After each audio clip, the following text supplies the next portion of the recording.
Então, vamos analisar aqui os efeitos em magnitude e fase de alguns sistemas básicos. Esses sistemas básicos simples vão nos ajudar melhor a compreender o efeito em magnitude e fase de sistemas mais complexos, particularmente os filtros, que são sistemas especiais com os quais nós vamos lidar aqui nessa parte da matéria. Então, considere um sinal de entrada qualquer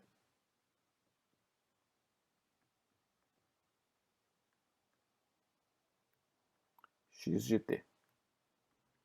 Esse sinal qualquer tem uma transformada de Fourier.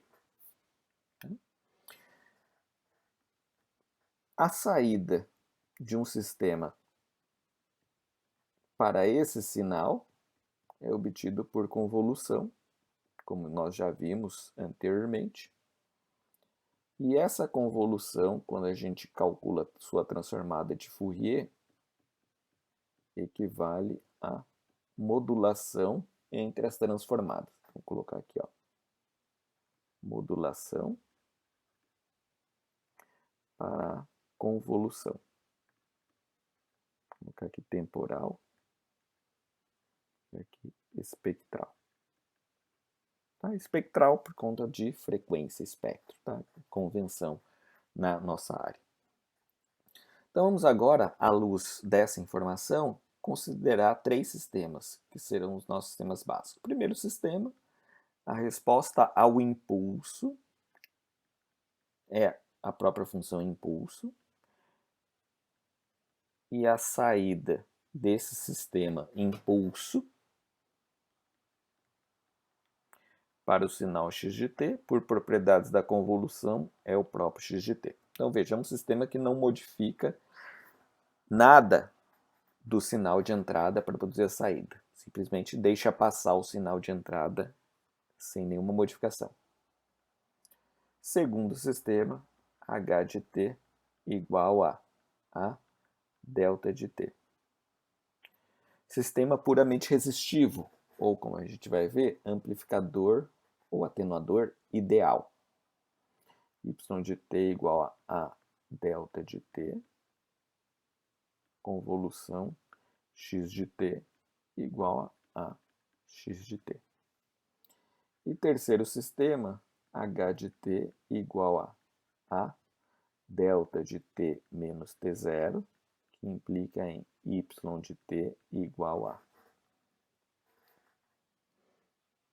a delta de t menos t0, convolução x de t, e isto vai dar a convolução de um sinal qualquer por um impulso deslocado, o sinal qualquer deslocado.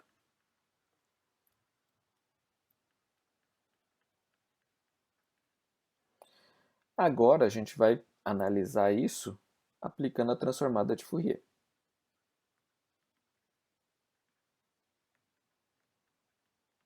Transformada de Fourier. Ou considerar a nossa modulação espectral para cada um dos 3 sistemas. Então, primeiro sistema, nós vamos ter que y de ômega é a transformada de Fourier da resposta ao impulso desse sistema pela transformada de Fourier do sinal. E nós vamos ter 1 que multiplica x de ômega igual a x de ômega. Ora, se eu tenho x de t nos dois lados da igualdade dessa expressão 1, o único jeito de ter igualdade na modulação é que a transformada de Fourier do impulso seja 1. Tá? Depois a gente faz essa transformada formalmente no caso 3, tá? Que é um caso que generaliza os outros dois.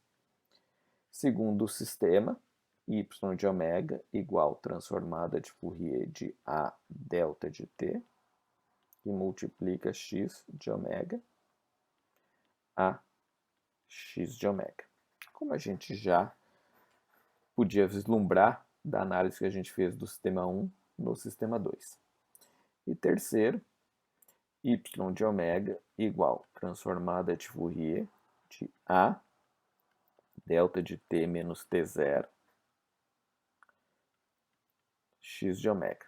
Aqui a gente vai fazer para vocês terem reforçado os conceitos de integração com impulso. Esse resultado, vou colocar aqui,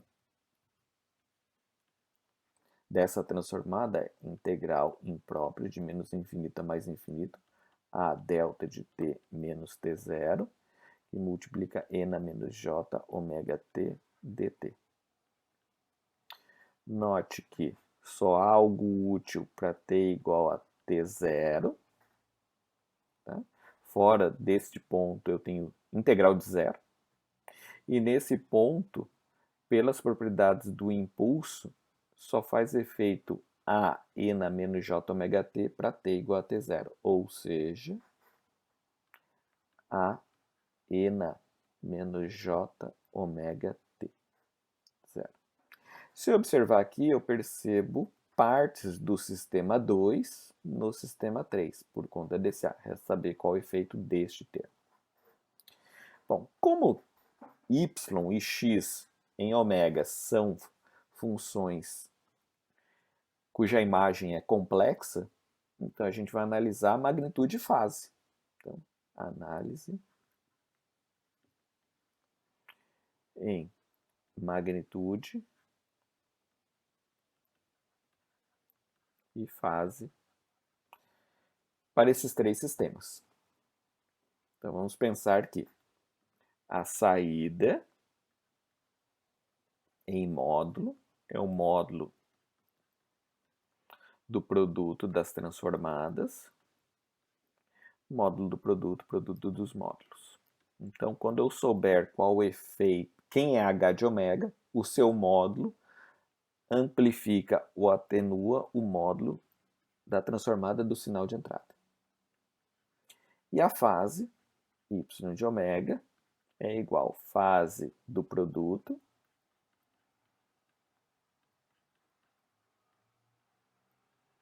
que é a soma das fases da transformada de h de t com a fase da transformada de x de t. Essas duas expressões vêm de análise simples de números complexos. Tá? Só lembrando que eu represento um número y de ômega como parte real de y mais j, parte imaginária de y, que não tem uma utilidade direta para a gente em engenharia, ou módulo de y de ômega. Isso vale para qualquer função em frequência. Tá? Estou fazendo para y aqui para a gente ter escrito. Tá? E elevado à fase de y. Então, essa expressão gera essas duas expressões de magnitude e fase. Então, vamos ver, à luz dessas expressões, qual o efeito em magnitude e fase que os sistemas têm. Tá? Lembrando, eu vou analisar esta porção aqui. Por quê? Eu sei que magnitude do sistema amplifica ou atenua a magnitude do sinal de entrada, fase do sistema adianta ou atrasa a fase do sinal de entrada, para produzir, respectivamente, para produzir as saídas do sistema.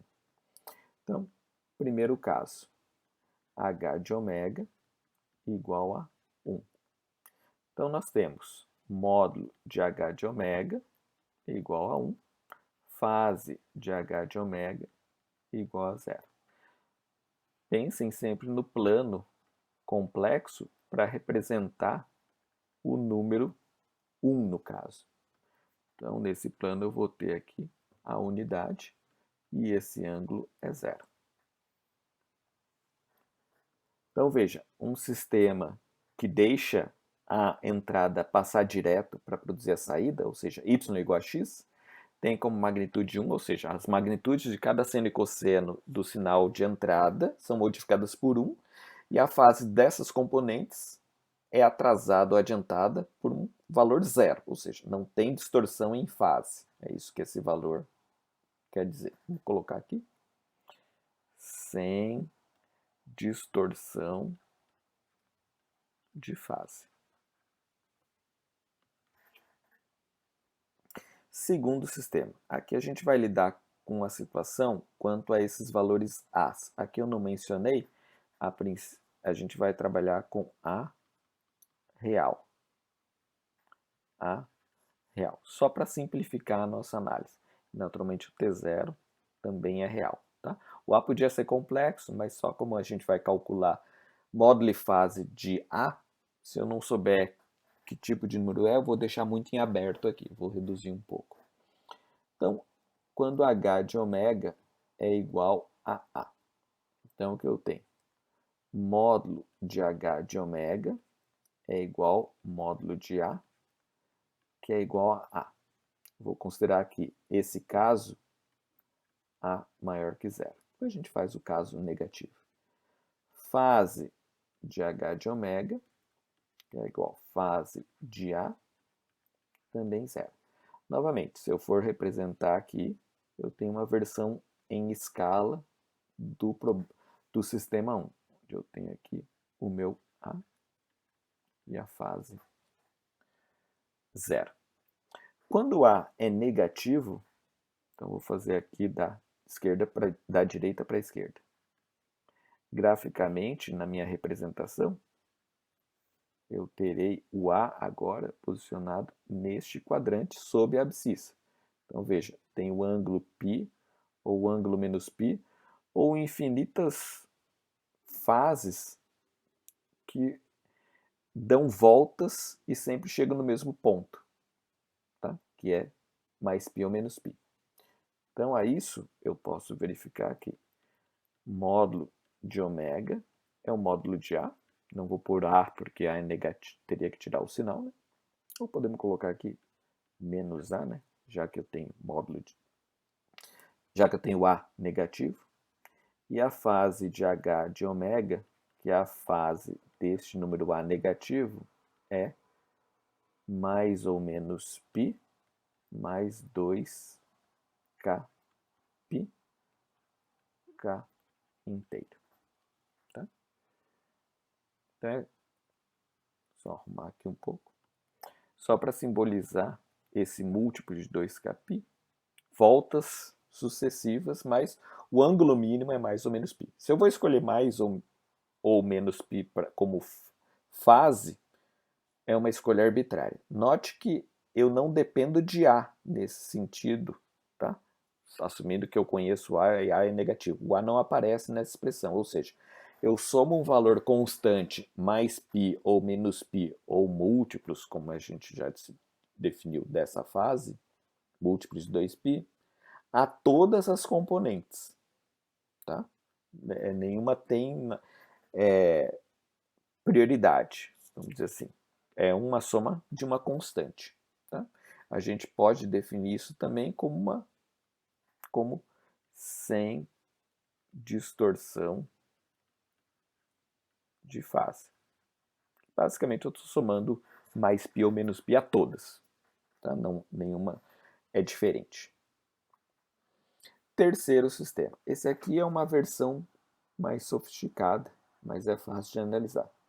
Módulo de H de ômega.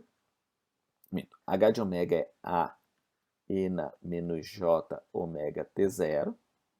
E a gente pode pensar que é um produto de um subsistema A por um sistema ena menos J ômega T0.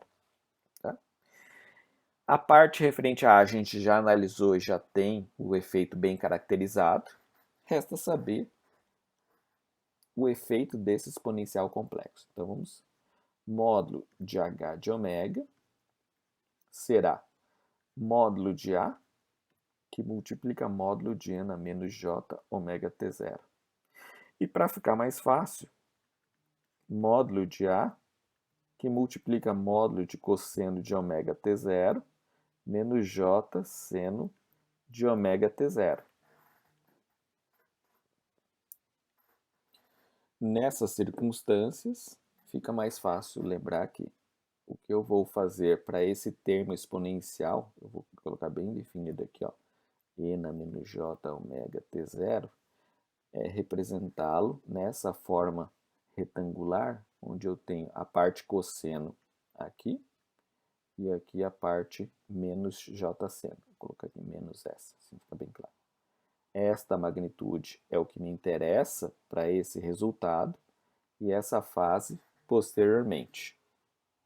Então fica fácil observar agora, pela expressão, que módulo de cosseno ômega t0 menos j seno ômega t0 é cosseno ao quadrado mais seno ao quadrado, que é 1.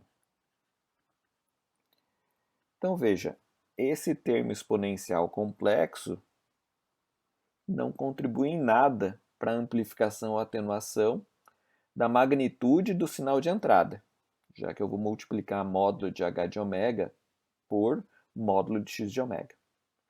Agora a fase.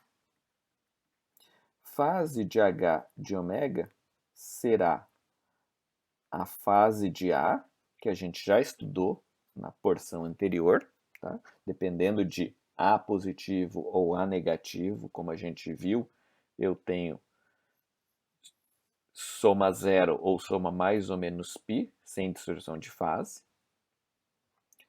mais a fase de E na menos J ômega T0.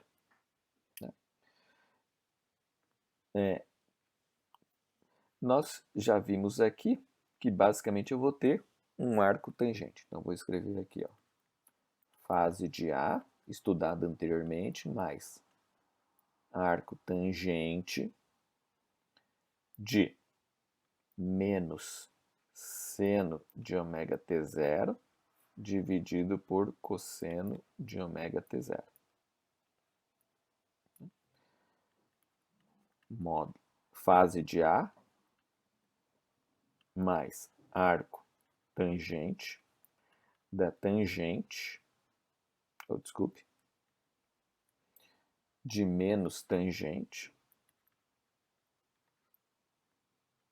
de ômega t0. E eu tenho módulo de A menos ômega t0. Arco tangente de menos tangente de ângulo menos ângulo. Então veja, eu vou só grifar aqui para a gente ver o efeito do exponencial complexo. Esse exponencial complexo produz esta modificação em fase. Note que ela não é uma constante, como a gente teve no sistema 2. Ela depende do T0. E veja, de acordo com a frequência analisada, eu tenho um atraso maior ou menor. Certo? Então, pensando aqui, 60 Hz equivalente, 120π. Para T0 igual a 1, menos 120π. Para T0 igual a 2, menos 240π. Então, proporcional. Então, eu tenho aqui uma distorção de fase linear. É uma equação de reta, por isso linear. Tá? Esse efeito é só do exponencial. A porção A de amplificação segue o que a gente discutiu no sistema 2. E aqui grifar a magnitude. Este termo exponencial complexo não altera a magnitude, só altera a fase. Então, só para a gente ter o grifo da análise do exponencial complexo. Certo?